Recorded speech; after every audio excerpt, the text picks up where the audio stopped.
Karawang dijuluki sebagai lumbung padinya nasional. Karawang menjadi kota dengan kawasan industri terbesar se-Asia Tenggara. Gitu. Kenapa kemiskinan ekstrim itu bisa terjadi gitu? Pemerintah tidak pernah serius memberikan anggaran, stimulus anggaran uang rakyat, uang APBD untuk kepentingan rakyat Karawang.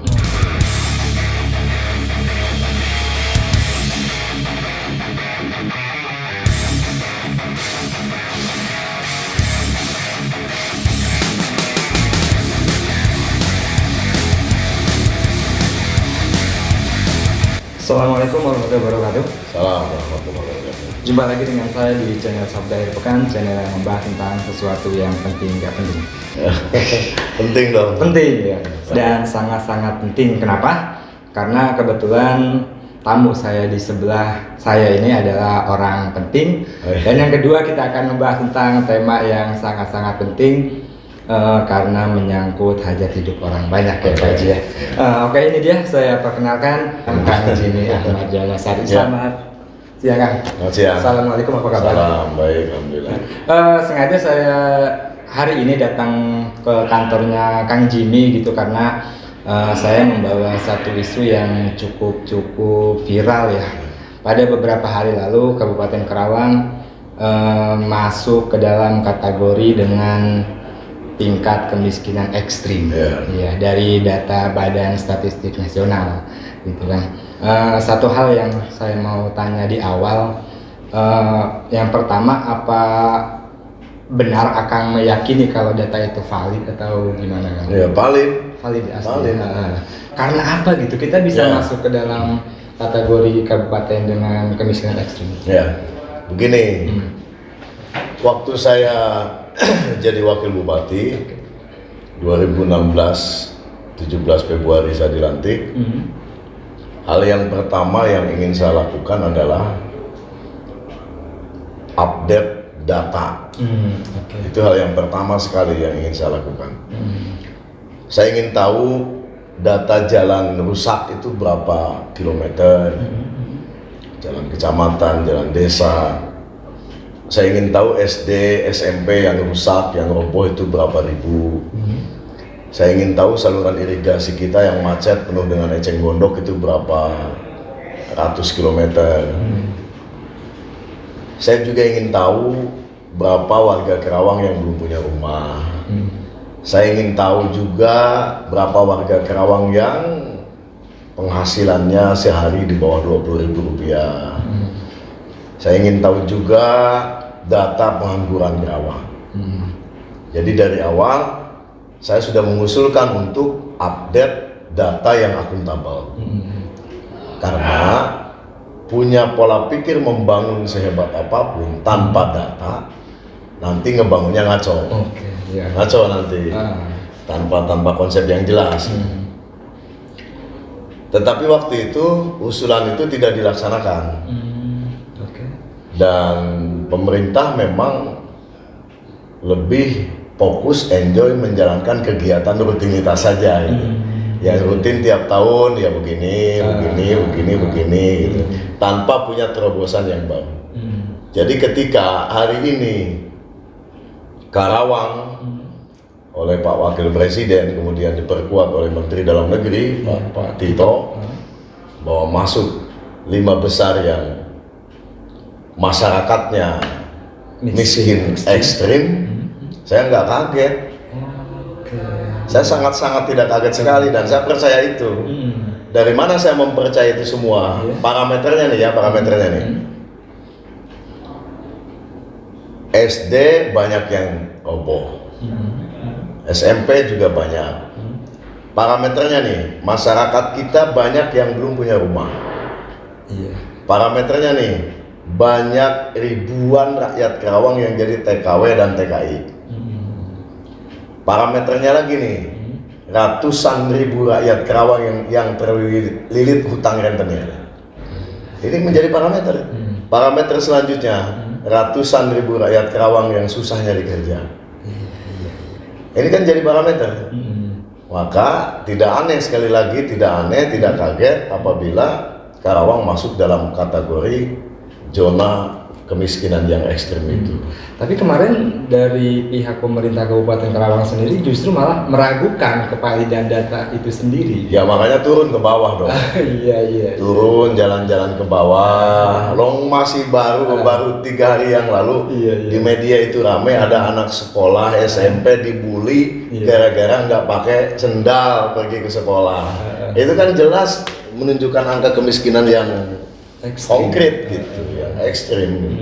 Kira-kira kalau sepengamatan Kang Jimmy sendiri gitu, kenapa kemiskinan ekstrim itu bisa terjadi gitu? Padahal kalau secara pertanian gitu kan Karawang dijuluki sebagai lumbung padinya nasional, terus juga kalau secara industri Karawang menjadi kota dengan kawasan industri terbesar se-Asia Tenggara gitu kan. Menurut aku bisa terjadi kemiskinan karena terjadinya kemiskinan itu yang pertama tidak ada data yang serius, yang tadi saya bilang. Yang kedua, pemerintah tidak pernah serius memberikan anggaran stimulus, anggaran uang rakyat, uang APBD untuk kepentingan rakyat Karawang. Contohnya, ini bukan ribuan, ratusan ribu rakyat Karawang terlilit hutang sama rentenir. Bank inilah. Kenapa mereka pinjam? Karena terpaksa. Mereka mau dagang bakso, modal 2 juta rupiah, nggak punya jaminan. Pemerintah daerah tidak ngasih ruang untuk pinjam tanpa jaminan, akhirnya lari ke sana. Nah, kalau orang sudah masuk dunia rentenir, punya untung sedikit, habis Pak. Tetap jatuhnya miskin lagi. Terus yang kedua. Pemerintah daerah sendiri tidak bisa melakukan kombinasi kerjasama konkret antara pemerintah dengan industri. Antum bayangkan 1.586 pabrik di Karawang. Kita ngitung 1.000 pabrik saja. Kalau Bupati MOU dengan perusahaan 1 tahun minta disediakan 20 orang saja. 1 tahun. 20 orang, bukan 1 bulan, 1 tahun. 1 PT 20 orang 1 tahun. Kali 1.000 pabrik saja itu sudah 20.000 angkatan kerja bisa masuk ke perusahaan. Harusnya bisa selesai. Harusnya bisa selesai. Jadi persoalannya bukan ada di wilayah kemampuan APBD kita. APBD kita 4,5 triliun. Industri kita 1.586 pabrik. Mestinya selesai. Persoalannya kenapa kemudian tidak selesai? Yaitu kembali lagi pada leadernya. Teori kepemimpinannya. Bisa nggak sang leader ini, sang pemimpin ini melakukan manajerial keuangan, manajerial APBD uang rakyat berbasis kebutuhan rakyat. Jadi APBD-nya jangan rutin gitu, tiap tahun itu lagi, kegiatan ini lagi, tiap tahun ini lagi, tiap tahun ini lagi gitu. Sementara rakyat kecil dibiarkan untuk menikmati kesengsaraan. Berarti hampir bisa disimpulkan kalau APBD yang besar yang ada di Karawang itu nggak tepat sasaran gitu. Sangat begitu, tidak efektif, tidak efisien. Ya bahkan yang beberapa hari terakhir ini juga gitu kan ada berita dari media-media lokal Karawang yang menyatakan bahwa ada 5 orang pejabat Karawang yang angka kekayaannya menaik selama pandemi. Di satu sisi gitu kita masuk ke dalam kategori miskin ekstrim, di satu sisi 5 pejabat Karawang naik kekayaannya secara drastis. Kalau itu saya nggak mau komentar. Iya. Itu urusan pribadi ya. Iya. Siapa tahu mungkin dia punya usaha lain. Soal kemiskinan dan tadi juga Pak Haji sempat bahas soal rentenir gitu ya, pinjaman yang pinjol Bank Emok gitu kalau di kampung-kampung. Saya tinggal di Batu Jaya dan saya mengalami sendiri gitu orang-orang di sekitar saya yang terlilit hutang Emok, terlilit hutang dari pinjaman online yang tidak jelas asal usulnya gitu. Tapi ya ketika mereka sudah terlilit itu segala cara dilakukan gitu, bahkan angka perceraian meningkat karena akibat pinjaman seperti itu gitu. Bahkan yang paling miris yang saya temui gitu, bahkan sampai karena dia pisah dengan suaminya, istrinya sampai jual diri melunasi hutang-hutang di Bank Emok gitu.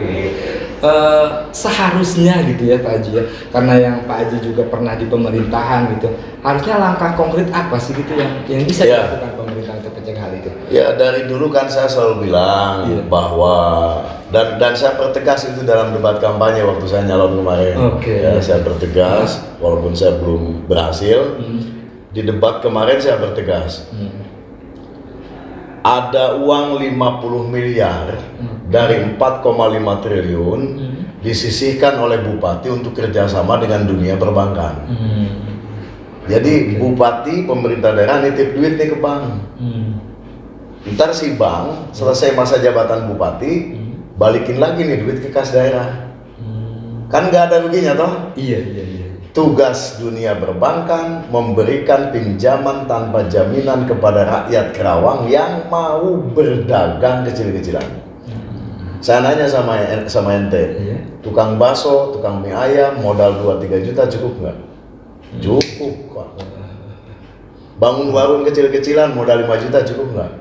Cukup. Kalau pemerintah hadir memberikan pinjaman tanpa jaminan dengan menggunakan jasa dunia perbankan, laku nggak itu rentenir? Nggak laku, Pak. Sekarang menjadi laku karena pemerintah tidak pernah hadir di wilayah itu, gitu loh. Nah, ngerinya lagi, semua program saya pada saat saya nyalon, dengan program kartu wirausaha, itu ternyata yang punya niatan mengembalikan duit negara ini kepada rakyat untuk kepentingan rakyat ternyata kalah dengan uang central 25.000 gitu kan. Ngerinya lagi kan itu. Ini the real politik kultur rakyat kita. Solusinya gampang sebetulnya, Pak. Bahkan di Facebook hari ini, di Facebook saya memberikan testimoni, memberikan saran kepada bupati, mari kita dukung bupati sekarang untuk mengalokasikan uang rakyat, kerjasama dengan dunia perbankan, perbankan kemudian mengedukasi dan mendidik rakyat Kerawang agar mau berwirausaha. Dan semuanya kembali diawali dengan database yang akuntabel, data yang update, data yang akurat, data yang akuntabel. Bila perlu, jangan hanya melibatkan kepala desa, Babinsa dan Babin Kamtibmas, TNI dan Polri dilibatkan supaya tepat sasaran. Begitu, Pak. Berarti selama ini data-data sebelumnya soal kemiskinan itu nggak pernah valid? Nggak pernah valid. Dari awal, dari 2016 saya meminta itu, anggarin tolonglah 500 juta sampai 1 miliar untuk mendata ulang data-data rakyat miskin kita. Saya ambil kasus contoh paling sederhana. Si A ini masih dapat bantuan, Pak. Padahal si A ini sudah meninggal. Iya, persis. Kemarin waktu yang bansos COVID padahal sudah meninggal gitu. Nah, artinya pemerintah dalam hal ini belum punya data gitu, Pak. Lalu mau bagaimana ngomongin program, datanya aja belum ada itu. Oke? Paham kan maksudnya? Iya, paham. Selanjutnya mungkin pertanyaan terakhir buat Pak Haji gitu kan, dengan masih kompleksnya permasalahan yang ada di Kabupaten Karawang ini gitu kan, apa Pak Haji secara pribadi masih ada niat gitu, mungkin kalau bicara sekarang terlalu jauh, tapi ya politik kan nggak jauh, nggak pendek gitu, gitu kedepannya gitu Pak Haji gimana? Ya terserah Allah Ta'ala saja nanti. Saya yang pasti ya rakyat Karawang insya Allah sudah kenal saya. Soal maju atau tidaknya nanti gimana, Tuhan yang Maha Esa saja. Karena harus betul-betul istikharah, harus betul-betul musyawarah dengan keluarga dan dengan rekan-rekan semuanya, serta dengan relawan-relawan saya yang sampai hari ini alhamdulillah masih solid. Ya, terima kasih banyak. Sama-sama atas waktunya, sehat selalu. Terima kasih banyak juga buat yang udah nonton, dan saya akhiri wassalamualaikum warahmatullahi wabarakatuh.